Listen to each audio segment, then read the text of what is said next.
Bonjour à tous et bienvenue dans l'émission Bonjour chez vous. Aujourd'hui, on se pose une question intéressante. Doit-on se soucier de sa réputation? La réputation, c'est important, mais jusqu'à quel point on doit s'en soucier, s'en préoccuper? On en parle avec Annabelle et Nadine. Salut les filles! Hello, Eline. Comment allez-vous? Très très bien, toi? Ça va très bien, merci. Annabelle, aujourd'hui, tu vas répondre à une question dans la rubrique Pasteur, j'ai une question. Oui, qui nous demande, je me suis ridiculisée, comment rebâtir ma réputation? Parce que quelquefois, on a une mauvaise réputation injustement, mais quelquefois c'est parce que aussi on a fait une erreur, on s'est trompé, on s'est ridiculisé comme cette personne. Donc on va voir comment rebâtir cette réputation. Donc on en parle tout à l'heure. Et Nadine, on a une rubrique culture et médias aujourd'hui. Oui, une rubrique culture et médias que je suis bien contente de faire. C'est sur The Chosen, cette série sur Jésus que plusieurs d'entre nous avons déjà vue. En tout cas, je vais vous donner plus de détails. Elle est disponible en français, donc j'ai bien hâte de vous en parler tout à l'heure. Formidable! Allez, on commence tout de suite notre émission avec la pensée du jour.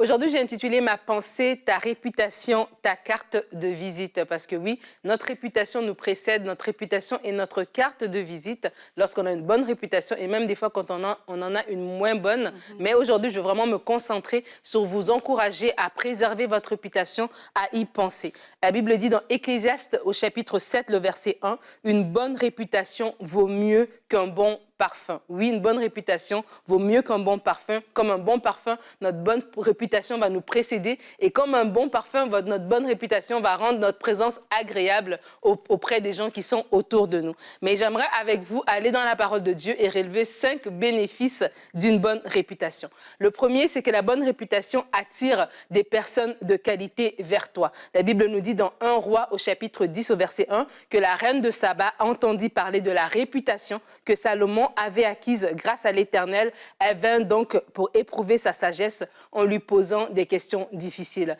Elle s'est déplacée pour venir vers Salomon à partir de la réputation qu'elle avait entendu dire de lui. Et je prie pour toi aussi que ta bonne réputation puisse t'attirer des bonnes personnes, des bonnes connexions, peut-être même au niveau de ton travail, au niveau de la clientèle, si tu es en entreprise, en affaires, des bonnes connexions.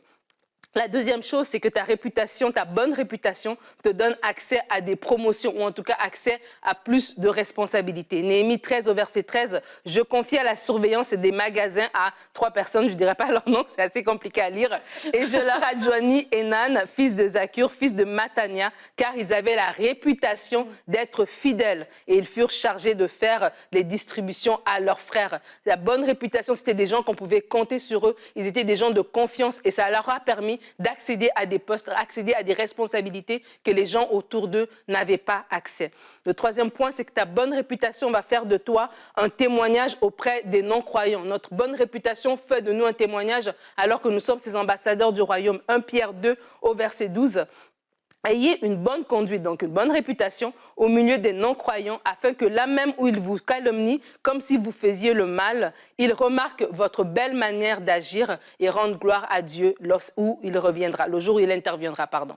Le quatrième point, c'est que ta bonne réputation t'ouvre des portes, même de façon indirecte. Des portes où tu n'as pas directement cogné à ces portes-là, tu ne t'es pas directement présenté à ces endroits-là, mais ta bonne réputation t'a précédé et d'autres personnes, basées sur ta bonne réputation, ont ouvert des portes pour toi. La Bible dit, Romains 6, 16 au verset 1 et 2, Paul va dire, « Je vous recommande notre sœur Phébé qui est diaconesse à l'église de Sancheré. Accueillez-la dans le Seigneur d'une manière digne des saints et aidez-la pour toute affaire où elle pourra avoir besoin de vous, car elle en a aidé beaucoup, moi y compris. » Alors, basé sur ce qu'elle avait fait, Phébé n'avait même pas besoin de chercher où est-ce que je vais aller, qui va m'accueillir. Sa bonne réputation l'avait précédé, avait fait que Paul lui-même s'était assuré qu'on pouvait l'accueillir de la bonne manière. Et cinquièmement, ta bonne réputation t'ouvre les portes au niveau du ministère et même dans ta vie professionnelle. Acte 6 au verset 3, c'est pourquoi, frères, choisissez parmi vous 7 hommes de qui l'on rende un bon témoignage,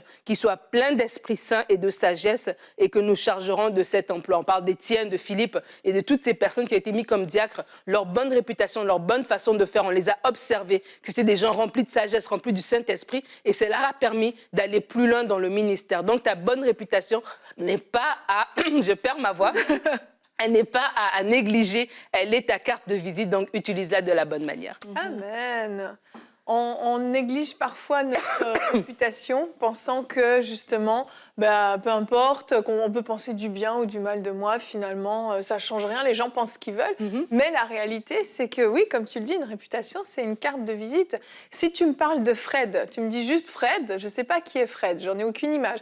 Mais si tu me dis Fred qui a fait telle et telle chose, Fred qui est comme ci et comme ça, je m'en fais une idée et j'aurais peut-être envie de rencontrer Fred ou j'aurais peut-être pas du tout envie de le rencontrer selon ce que tu vas me dire. Et la réputation, en fait, c'est même plus qu'un prénom, un nom. C'est vraiment, oui, une étiquette. C'est presque le CV d'une personne qui fait qu'on a envie ou non de connaître certaines personnes et on pense certaines choses. Et ce qui est traître avec la réputation, malheureusement, c'est que avoir une réputation, une bonne réputation, ça peut prendre des années. Mais par contre, tu fais une faute et ça se sait et ta réputation, tu perds tout. Et c'est ça qui est très difficile. Donc, je pense que c'est important, en tant qu'enfant de Dieu, oui, qu'on veille sur notre réputation. Pour ça, il faut qu'on veille sur notre bouche, il faut qu'on veille sur notre clavier d'ordinateur sur les réseaux sociaux, il faut qu'on veille sur notre attitude, pas juste à l'église, mais partout, pour qu'on soit exemplaire et qu'on ait une bonne réputation, parce que comme tu l'as dit dans ta pensée, notre réputation, parmi, entre autres, les incroyants, va faire la différence quand on va témoigner, quand on va partager notre foi. On aura beaucoup plus de crédit, parce que, en fait, notre vie va refléter ce qui sortira de notre bouche et on ne peut pas négliger notre réputation. Notre verset du jour aujourd'hui est dans Proverbe 22 au verset 1. Une bonne réputation est préférable à de grandes richesses et la grâce vaut mieux que l'or et l'argent. Ce verset confirme l'importance d'avoir une bonne réputation. Oui, absolument. Préférable à des grandes richesses parce que justement, ça peut nous ouvrir des portes que ce n'est pas notre argent qui va le faire. Et comme tu dis, quand les gens savent un peu qui tu es à travers ce qu'ils ont entendu de toi, ça peut faire qu'ils sont déjà disposés à t'écouter. Ah, ok, Yveline arrive, on a hâte, on va bien l'accueillir, on est déjà prédisposé à recevoir d'elle ou le contraire, on est fermé. Et c'est sûr, on ne veut pas non plus marcher dans de la peur et être figé dans nos réputations. Annabelle va en parler dans sa réponse. On ne veut pas non plus être figé dans nos réputations, mais c'est important de comprendre que oui, on ne peut pas juste faire les choses à la légère en se disant on s'en fout, parce que des fois, tu as des gens qui se disent je ne vais jamais rencontrer cette personne de toute façon parce que moi, je suis dans l'église et c'est une personne au travail, donc je n'ai pas besoin de veiller sur ma réputation parce que je ne la rencontrerai jamais. Mais le monde est petit, comme on aime dire cette expression, on ne connaît pas demain. Donc, traitons les gens avec respect. Et c'est vraiment de dire, c'est pas être dans l'hypocrisie, c'est pas vouloir plaire, mais c'est juste de dire que ce que je suis à l'extérieur, voilà, doit être le reflet vraiment de ce que je témoigne, doit être le reflet de ce qui je suis vraiment à l'intérieur de moi. Et en plus de ça, c'est que je laisse une empreinte dans la vie, dans le parcours que j'aurai eu, l'échange que j'aurai eu avec cette personne. Et peut-être plus tard, c'est cette petite conversation, ce petit temps, c'est l'empreinte que j'ai laissée, cette réputation que j'ai laissée auprès de cette personne qui va m'aider plus tard. On parle au travail. Vraiment, des fois, tu te dis, il y a des personnes, c'est vraiment leur réputation qui a fait que tellement cette personne, elle est bienveillante, elle est excellente dans ce qu'elle fait. On se dit, si elle le fait tellement avec excellence à ce niveau-ci, ça veut dire qu'à ce niveau-là, elle peut faire encore plus. Et c'est sa réputation, même avant ses compétences, avant ses connexions, c'est sa réputation qui la précède. Donc, pour dire, ce n'est pas négligeable que de veiller sur notre bonne réputation. Et c'est clair, une bonne réputation ou une mauvaise réputation, ça va avoir une incidence sur notre vie. Donc c'est un peu ridicule de dire bah oui, je m'en fiche moi de ma réputation, les gens ont qu'à parler. Mais il faut dire ce qui est en dehors de la calomnie. Je dis bien en dehors de la calomnie. La réputation est souvent le résultat de nos actions. Peut-être qui ont été mises hors contexte, peut-être qui ont été incomprises. Mais quand il y a 100 personnes qui te disent la même chose sur une personne, et si c'est des mises en garde, après, c'est sûr que tu vas avoir une certaine méfiance. Ça fonctionne dans le monde des affaires. Aujourd'hui, on peut laisser des avis sur toutes les entreprises, toutes les sociétés. Pourquoi est-ce que les gens ont commencé à faire ça? À la fois, oui, c'était pour faire de la publicité, pour que certaines entreprises puissent émerger, mais c'était aussi pour protéger les gens. Et la réputation, on ne peut pas non plus dire toute la réputation est faux parce qu'il y a de la calomnie. C'est vrai que ça vient malheureusement salir des réputations réputations de façon totalement injuste et ça fait tellement de dégâts. Mais il arrive aussi que certaines réputations soient fondées et que ça puisse être des mises en garde pour nous dans la manière dont on va accueillir les gens. Si quelqu'un te dit tu es prête à te marier et on te dit il y a vraiment 100 témoignages avérés que la personne avec qui va te marier a escroqué, a menti, a trompé, a volé, a déjà fait tout un tas de choses, eh bien ça ne doit pas être le point final, mais ça doit nous faire poser des bonnes questions. Donc oui, il faut veiller à notre réputation parce que qu'on le veuille ou non, de toute façon, on en a une. Et moi, je pense à nous trois.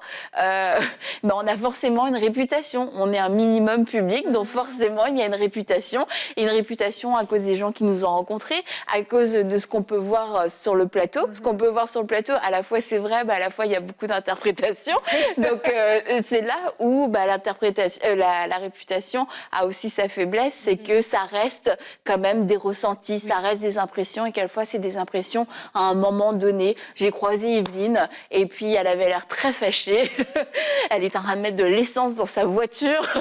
Ça me fâche toujours beaucoup quand je mets de l'essence dans ma voiture. Quand on en vient à une généralité, à cause d'une expérience, un truc qu'on a fait à un moment unique, c'est là où on peut coller une étiquette à une personne qui est fausse parce que Evelyne est un vrai charme quand elle met de l'essence dans sa voiture. Contrairement à moi. Qui n'en met jamais. Exactement. Mais c'est tellement vrai quand même ce que tu dis, c'est important qu'on le souligne aussi de ne pas non plus figer les gens justement sur... Parce que des fois aussi, aujourd'hui, je crois qu'on est tellement aussi dans un temps où est-ce qu'on veut donner notre avis. On a l'impression qu'on a besoin d'avoir un avis sur tout. Et des fois, on a un avis qui est prématuré. Un avis qui est prématuré. Et donc, du coup, on va regarder. Je ne sais pas, moi, j'ai vu une fois après une conférence de femmes, j'ai attendu 3 heures pour la saluer et lui partager toutes mes révélations. Oui, Evelyne, c'est tout toi. Elle avait pas le temps. Je suis non coupable.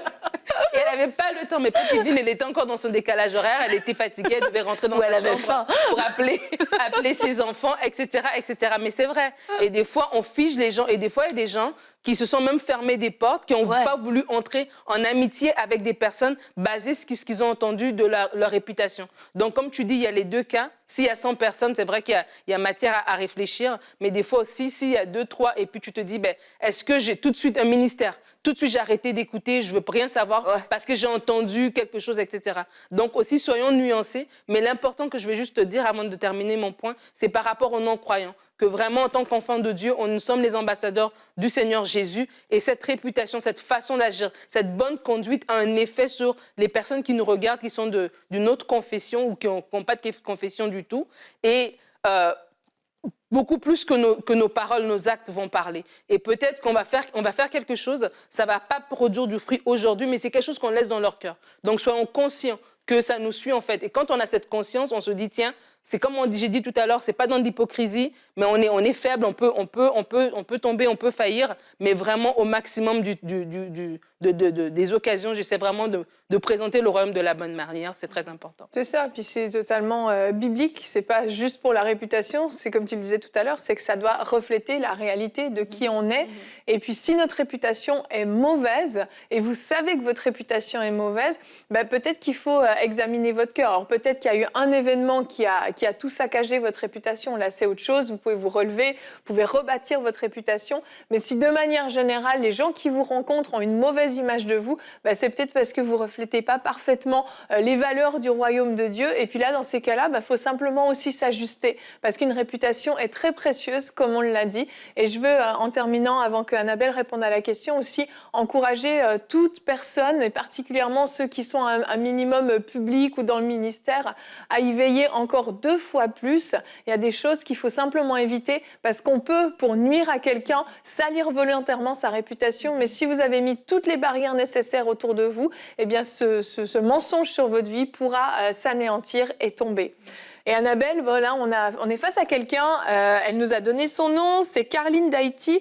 Elle nous a dit qu'elle s'est ridiculisée et elle voudrait savoir comment elle peut rebâtir sa réputation. Et c'est quelque chose qui nous arrive un peu à tous, je pense, plus ou moins à forte échelle. Parce qu'avoir une réputation qui a été ruinée à cause de la calomnie, des mensonges, ça c'est une chose. Mais avoir une réputation qui se fait autour de nous parce qu'on a vraiment fait des erreurs, c'est encore autre chose. Mais je dirais c'est quasiment plus facile parce que c'est à nous de nous corriger, alors que quand c'est de la calomnie, c'est des gens qui parlent, etc., on n'a pas vraiment de contrôle sur eux. Mais là, je me suis trompée, je me suis ridiculisée et j'en ai conscience. Alors, ça veut dire que je vais pouvoir aussi rétablir les choses. Une chose est certaine, pour commencer, c'est que ça va prendre du temps. Ce ne sera pas instantané. Comme tu l'as dit, Evelyne, une réputation, ça met des années, un temps infini à se construire et en une seconde, tout peut s'écrouler. Ouais. Et donc, pour rebâtir une réputation, ça va prendre un certain temps. Alors, ce sera le premier conseil. Soyez patient. Soyez patient, ça ne se fera pas du jour au lendemain. Et j'ai envie de dire sinon que dans cette patience, il va y avoir deux temps, deux étapes. La première étape, et on peut prendre l'exemple de l'apôtre Paul, avant qu'il devienne apôtre, vous le savez, il était ce persécuteur de l'Église, cet homme qui a fait le mal, il ne s'est pas ridiculisé, mais vraiment, il a fait des choses horribles et il doit, les gens le voient comme ça, comme un persécuteur. Et là, d'un seul coup, il rencontre Jésus sur le chemin de Damas. Lui l'a rencontré, mais tous les autres croyants n'ont pas vu Paul rencontrer Jésus sur le chemin de Damas. Ils savent juste que c'est un persécuteur. Donc, il ne s'est pas ridiculisé, mais il a une réputation qui le suit, qui l'accompagne face à tous les croyants. Donc on peut suivre un petit peu son parcours pour expliquer comment ça peut se passer dans la première phase. La première phase, on va choisir de s'humilier. On va choisir de se repentir, ça c'est certain, mais aussi de s'humilier et puis d'accepter les conséquences que nos actes ont pu avoir. Et dans ces conséquences, il y a cette réputation qui a été émiettée et d'accepter que le regard des autres peut changer pendant un certain temps, que les autres peuvent être déçus, les autres peuvent se sentir trahis, il y a une perte de confiance et on ne peut pas leur reprocher parce que clairement on a fait une erreur. Et pendant ce temps, cette première phase, c'est important de comprendre, c'est normal que les personnes autour de moi aient un avis différent, portent un regard différent sur moi. Et quand Dieu parle à Ananias pour lui dire va voir Paul pour prier pour lui, Ananias dit au Seigneur mais c'est quand même un persécuteur, il a quand même fait beaucoup de mal. Il confie ses craintes à Dieu et Dieu ne le reprend pas du tout par rapport à ça. Il lui explique, il lui dit « Oui, mais voilà l'instrument que j'ai choisi. » Il le rassure. Alors, comptez aussi sur Dieu pour que Dieu puisse rassurer ces gens-là, rassurer ces personnes autour de vous. Si ces personnes, on l'espère, ont foi en Dieu, en Jésus-Christ. Mais c'est d'accepter, oui, les gens vont avoir des doutes, les gens vont poser des questions, les gens vont avoir une certaine crainte. Et ça, il faut pouvoir l'accepter dans ce premier temps, dans cette première phase. Aussi, demandez pardon si vous avez causé du tort, si ça a fait du mal, vous avez peut-être dit à des gens d'investir dans un super business, c'était l'avenir, etc. Vous avez perdu tout votre argent, mais il y a des gens aussi qui ont perdu leur argent parce que vous les avez convaincus d'investir. C'est important dans cette démarche de repentance et de s'humilier, d'aller les voir et de demander pardon. Peut-être qu'ils seront fâchés, peut-être qu'ils vont vous en vouloir, mais ça aussi, ce sont des premières réactions. Donc, laissez le temps aux gens de pouvoir vous pardonner, de pouvoir aussi se remettre de ce qui vient de se passer, parce que le monde ne tourne pas autour de vous. S'il y a eu des conséquences pour vous, il y en a peut-être eu aussi pour d'autres personnes. Donc ça va être vraiment la première phase où les gens posent des questions, comme je l'ai dit. On revient à notre ami Paul. Les gens disent, n'est-ce pas l'homme qui persécutait à Jérusalem ceux qui font appel à ce nom-là? Et n'est-il pas venu ici pour les arrêter et les conduire devant les chefs des prêtres? Et là, en fait, on va voir un petit peu le moment clé où on est obligé aussi de se relever à un moment donné et de se dire, je peux pas rester tout le temps dans mes erreurs. C'est bon, dans le sens, je me suis repentie, j'ai demandé pardon. C'est important de se dire, ok, maintenant Seigneur, je me confie en toi. Et ça nous dit dans ce passage, cependant, Saül se fortifiait de plus en plus. Il confondait les Juifs qui habitaient Damas en démontrant que Jésus est le Messie. Et à ce moment-là, dans cette transition entre la phase 1 et la phase 2, on va par nos actions, par nos paroles, prouver aux gens qu'on a changé et qu'on a aussi compris. Et donc, on arrive dans ce deuxième temps où ça va être important de s'affranchir des étiquettes, de s'affranchir de cette boîte dans laquelle on nous a mise à cause de l'erreur qu'on a commise.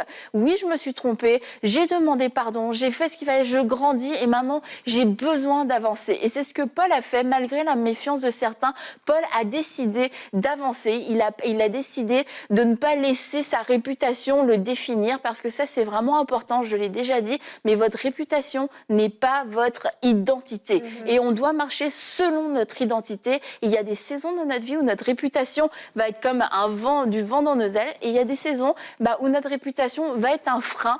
Mais c'est important, rappelons-nous que nous marchons selon notre identité.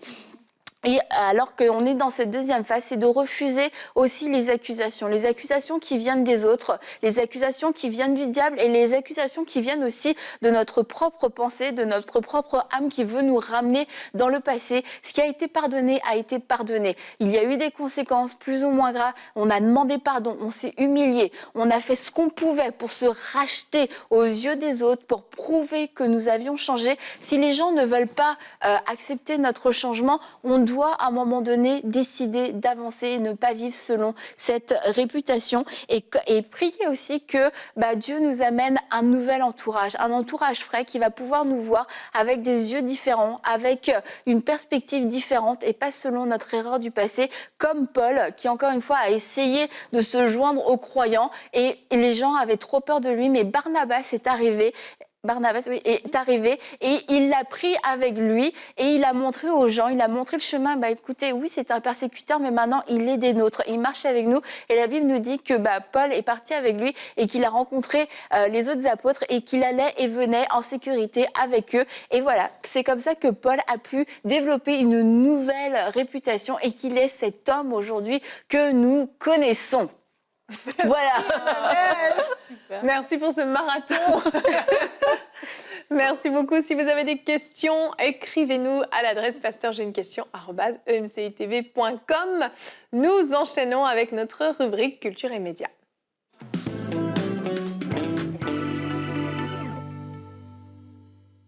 Alors aujourd'hui, j'ai le plaisir de vous présenter la série The Chosen. Je l'ai dit tout à l'heure en début d'émission, c'est une série que j'ai bien regardée, que vous aussi, j'imagine, vous avez déjà vue. En tout cas, plusieurs l'ont vue en anglais, mais elle est disponible en français. Elle est disponible en VOD sur le filmchrétien.fr. Et avant de continuer de vous parler de la série, on va tout de suite regarder la vidéo de présentation.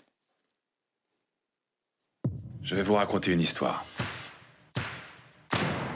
Tu crois que des choses impossibles peuvent se produire? Des miracles?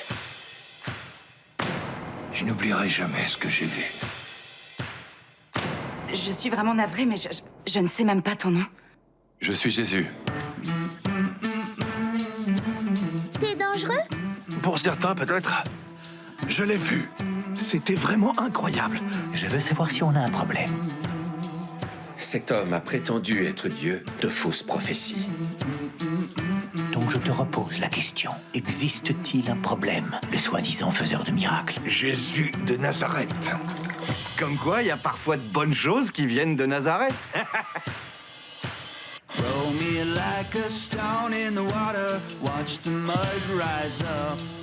Si on est obligé de se poser des questions chaque fois qu'on fait quelque chose d'inhabituel, ce voyage va être très pénible pour nous tous.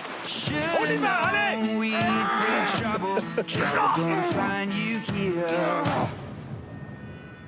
Il y a des hommes justes qui te surveillent. Ils sont à l'affût et pèsent chacun des mots que tu peux dire. Ce n'est pas pour toi. Vous devez agir différemment des autres. On ne l'a pas choisi. C'est lui qui nous a choisis. Je te vois. Oh, je ne l'aime vraiment pas, cet homme. Suis-moi, tu en verras plus. J'étais sur un chemin, et aujourd'hui, mon chemin est tout autre. Et ce qui a provoqué ce changement, c'est cet homme. C'est l'heure, ça y est. En route.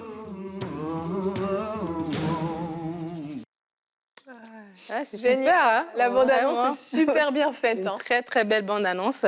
Et le film a été créé par Dallas Jenkins, un Américain, qui a vraiment un concept vraiment différent parce que le film est 100% financé par des personnes, par des frères et sœurs, par vous et moi. Alors, ce qui fait qu'il est libre, en fait, par rapport à la direction artistique qu'il donne au film. Évidemment, les miracles, les choses de l'Évangile restent vraiment racontées telles quelles, telles que la Bible nous le dit. Mais en fait, le film présente Jésus, vu que c'est une série, habituellement, quand on regarde un film de Jésus, on va présenter Jésus voilà, selon sa perspective. Vraiment, on le suit, lui. Mais là, on voit des fois des personnages. On voit comme Jésus à la fin de l'épisode parce qu'on a suivi d'abord Marie Magdala, on a suivi d'abord, je ne sais pas, Matthieu ou quoi que ce soit. Donc, c'est vraiment intéressant, c'est frais, c'est différent. Et en fait, ce qui est intéressant aussi, c'est que le film, je l'ai dit qu'il est disponible sur lefilmchrétien.fr.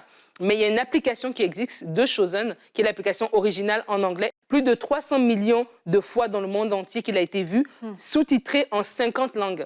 Wow. Et c'est vraiment super intéressant. Et donc, il était passé déjà sur C8 depuis le mois de décembre 2021. Donc, en français, nous avons accès. Yes. Alors, on vous invite vraiment à vous le procurer. Allez sur lefilmchrétien.fr pour avoir des informations sur ce film, pour aussi avoir d'autres informations par rapport à la série, parce qu'il y a une suite, il y a d'autres épisodes aussi qui vont venir. Il y a 2 saisons qui ont déjà été enregistrées. Oui. La troisième en anglais. Et au niveau de Dallas Jenkins, justement, il a dit qu'il prévoit en faire 7. Oh. Donc, c'est quand même un gros projet. Donc, à chaque année, il fait des levées de fonds. Et à chaque fois, le Seigneur est tellement fidèle qu'il y a toujours assez pour produire. Et ce que j'ai aimé, je l'ai lu sur Internet, justement, quand je préparais la rubrique. Ce qu'il disait, c'est que les gens, en regardant le film, sont intéressés à aller lire la Bible, en fait. Oui. Parce que la façon dont le film est fait, c'est que ça intéresse tout le monde. Alors, peu importe les confessions, peu importe, en fait, tout le monde vient. Et ce qui est beau avec le Seigneur, c'est que c'est lui qui attire. J'ai aimé dans la bande-annonce quand il a dit, ben, suis-moi. C'est lui qui nous a choisis et c'est lui qui attire. Et le Saint-Esprit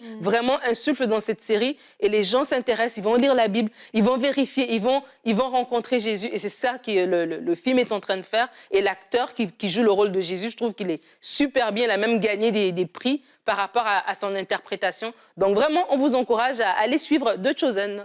Vraiment, je crois que de l'histoire des films de Jésus, de toutes les séries, toutes les représentations, je pense que c'est le Jésus le plus attachant, oui, humain. Mais le plus humain, voilà. C'est ça. Il a de l'humour, même pour les enfants. Il y a un épisode que moi j'ai montré à mes enfants, on l'a regardé en famille parce qu'on montre un Jésus qui est accessible, qui se soucie des enfants et qui est rempli d'amour, mais qui est rempli d'humour, rempli de passion, En tout cas, vraiment, c'est une série qui fait l'unanimité dans le milieu chrétien.